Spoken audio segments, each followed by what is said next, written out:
बेवकूफ बहू। रूपा एक गरीब परिवार की बेटी थी। संयोग से उसकी शादी अमीर खानदान में हो जाती है। रूपा, आपका घर तो बहुत बड़ा है, लेकिन कोई भी घर में पंखा नहीं है।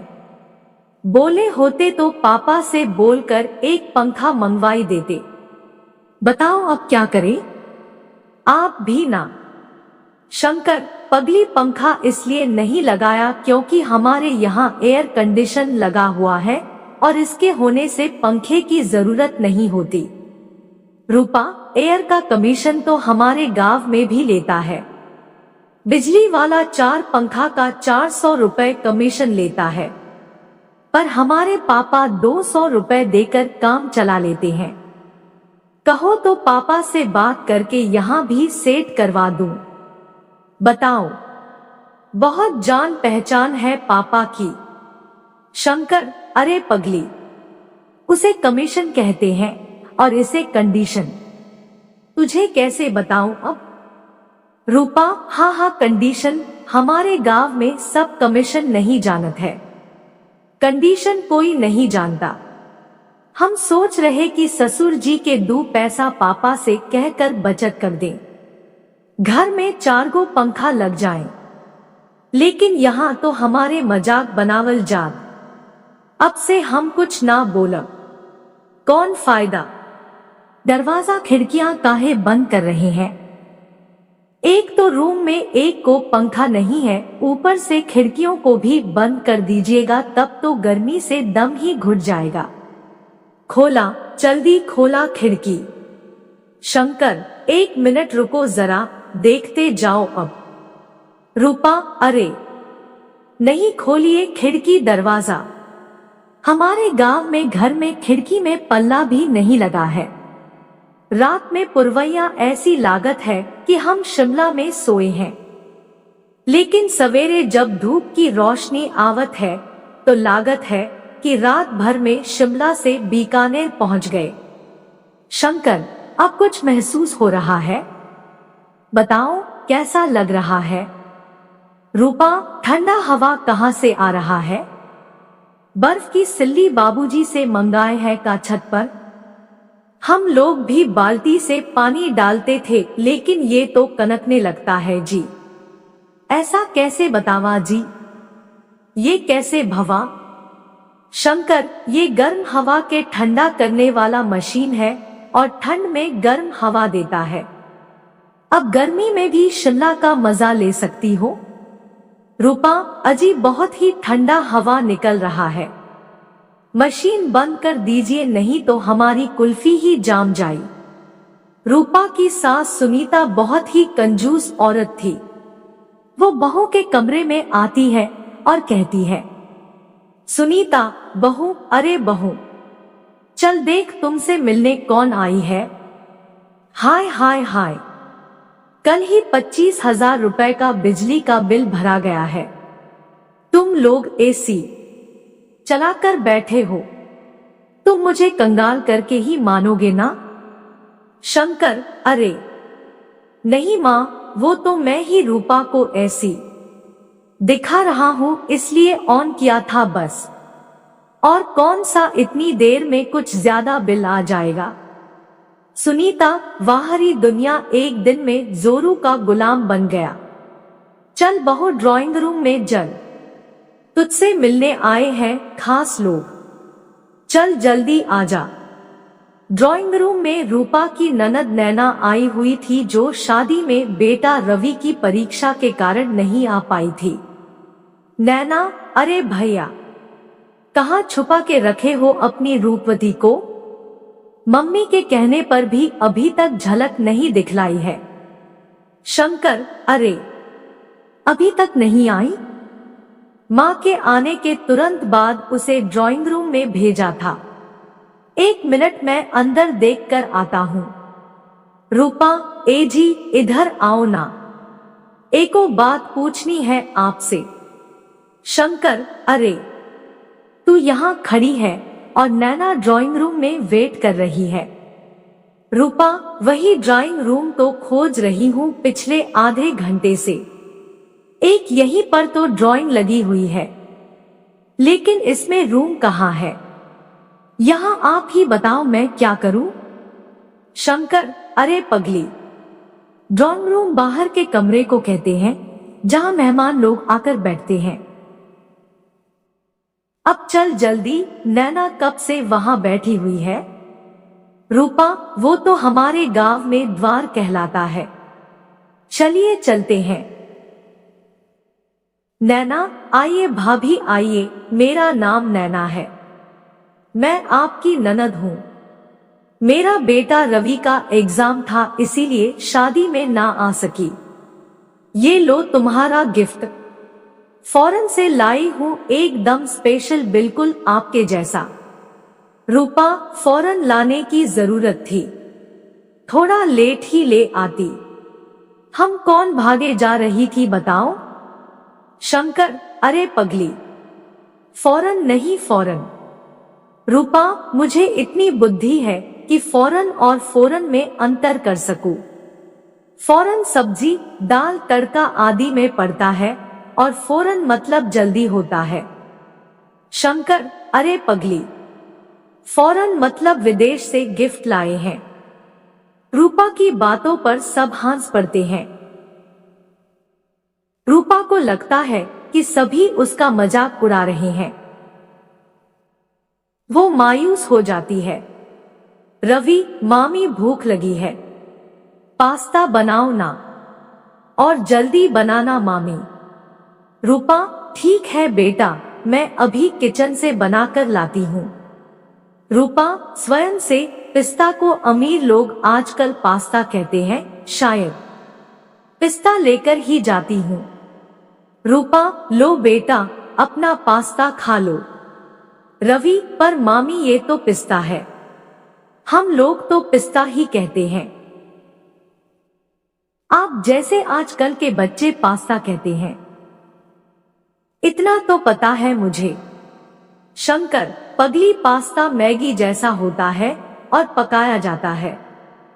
रूपा पैर पटकती हुई अपने रूम में चली जाती है और देखते ही देखते रात हो जाती है। तभी रूपा देर रात बाथरूम जाने के लिए उठती है।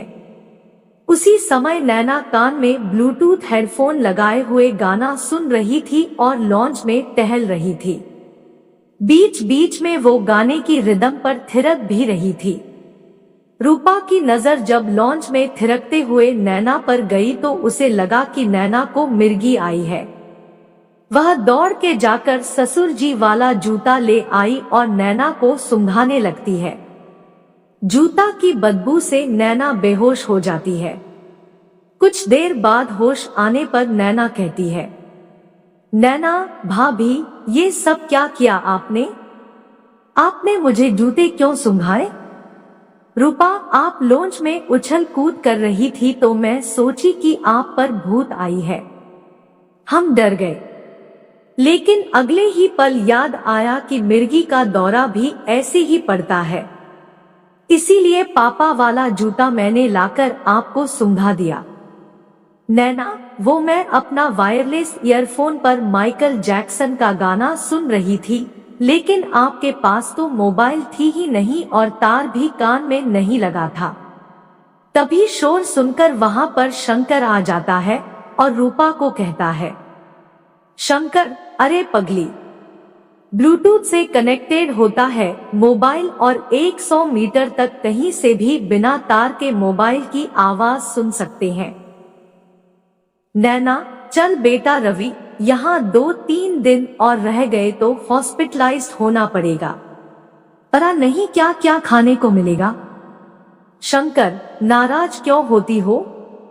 वो गांव से आई है, ये सब ना देखा है और ना सुना है, कुछ टाइम दो, सब सीख जाएगी। सुनीता, अरे ऐसा कौन से गांव से आई है? हम सभी गांव से ही है, लेकिन कभी भी छोटी ननद को चप्पल या जूते से नहीं मारा कभी। रूपा, मुझे माफ कर दीजिए, अनजाने में ये सब हो गया, हमें नहीं पता था कि वो नाच रही है। आज के बाद ऐसा नहीं होगा। सुनीता अनजाने में इतनी बड़ी घोड़ी जैसी हो गई है और अकल नाम की चीज ही नहीं है। छोटे घर से लाई थी कि घर में सभी को इज्जत देगी, सभी को मिलाकर चलेगी, लेकिन ये तो ननद को ही पीट रही है। आज ननद को मारा है, कल सास को मारेगी। ना जाने और क्या क्या देखना बाकी है। रूपा रोती हुई अपने कमरे में चली जाती है। तभी शंकर सभी से कहता है, शंकर चलो अब गुस्सा छोड़ो, आज रात मेरी तरफ से रेस्टोरेंट में डिनर पार्टी होगी। शाम को सभी रेडी होकर रेस्टोरेंट जाते हैं। शंकर रूपा को पहले ही बता देता है कि वहां पर किसी भी तरीके की डिस्टरबेंस नहीं होनी चाहिए। सभी लजीज डिनर का आनंद उठाते हैं। तभी रवि कहता है, रवि देखा मम्मा, अब मामी भी मॉडर्न हो गई। शंकर, हाँ आज कोई गलती नहीं हुई, बस ऐसे ही वो सब सीख जाएगी। नैना, आखिर गंवार तो गंवार ही रहेगी, देखता जा, कुछ ना कुछ तो हरकत करेगी गंवार। सुनीता, सही कहा तूने बेटी। तभी वेटर हैंड वॉश करने के लिए बाउल में गर्म पानी और नींबू लाकर सभी को देता है। सभी लोग हाथ धोते हुए बात कर रहे थे कि तभी सुपुर्द सुपुर्द की आवाज सुनकर सभी रूपा की ओर देखते हैं। वह बाउल में नींबू निचोड़कर आराम से बाउल को उठाकर पी रही थी। सभी एक दूसरे को देखकर हंस पड़ते हैं। शंकर, अरे पगली, ये पीने के लिए नहीं, हाथ धोने के लिए था, जैसे हम सब हाथ धो रहे हैं। रूपा, लेकिन ज्यादा खाने के बाद हमारे गांव में पेट साफ करने के लिए नींबू पानी पीते थे, इसलिए मैं पी गई। सुनीता, देख लिया, आखिर कर दी ना इसने गंवार वाली हरकत। लो और बना लो मॉडर्न इसे। शंकर, अब बस भी करो माँ, कई बार अनजाने में ऐसी गलतियां हो जाती है। आओ सब लोग चलते हैं। सभी लोग डिनर करके घर के लिए जाने लगते हैं कि तभी रेस्टोरेंट की सीढ़ी से अचानक सुनीता का पैर फिसल जाता है। सुनीता, आई माँ, मर गई, मेरा पैर मुझसे उठा नहीं जा रहा। शंकर, अरे माँ आप रुको, आप टेंशन मत लो, मैं आपको अभी हॉस्पिटल लेकर चलता हूँ। शंकर, मैं माँ को लेकर हॉस्पिटल जा रहा हूँ, आप सब लोग घर पहुंचो। रूपा, अजी आप माँ को अच्छे से पहलवान से दिखाइएगा। शंकर, अरे रूपा, हॉस्पिटल में पहलवान नहीं होते, डॉक्टर होते हैं। हमारे गांव में तो जब मोच या हड्डी चढ़वानी हो तो पहलवान के पास जावत है।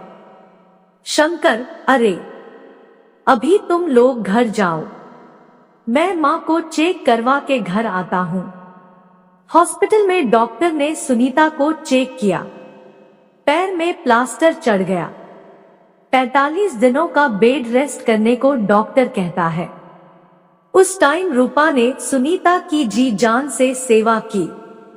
रूपा, अरे माँ जी, कोनो चिंता नहीं, ये रूपा के होते हुए आप बस आराम कीजिए, हमें इस सेवा का मौका मिला है। आपको कोनो भी जरूरत लगे उसी समय आवाज देना, रूपा तुरंत हाजिर हो जावे यहाँ। यह सब देखकर सुनीता को एहसास होता है कि उसने रूपा के साथ कभी भी अच्छा व्यवहार नहीं किया, हमेशा उसके गंवार होने का मजाक उड़ाया। सुनीता, बहू थोड़ा इधर आना, मैंने तुम्हारे साथ कभी अच्छा बर्ताव नहीं किया, लेकिन तुमने कभी पलटकर जवाब नहीं दिया, बल्कि मेरी सेवा जी जान से की। ये ले घर की चाबी पकड़ और संभाल अपने घर को। रूपा, ये घर मेरा नहीं सभी का है और आप घर की एक मालकिन। मेरी माँ नहीं थी, लेकिन आपने मुझे माँ बनकर समझाया। सुनीता, जिसके इतने अच्छे संस्कार हो वो गरीब कैसे हो सकता है? तू इस घर की बहू नहीं, बेटी है।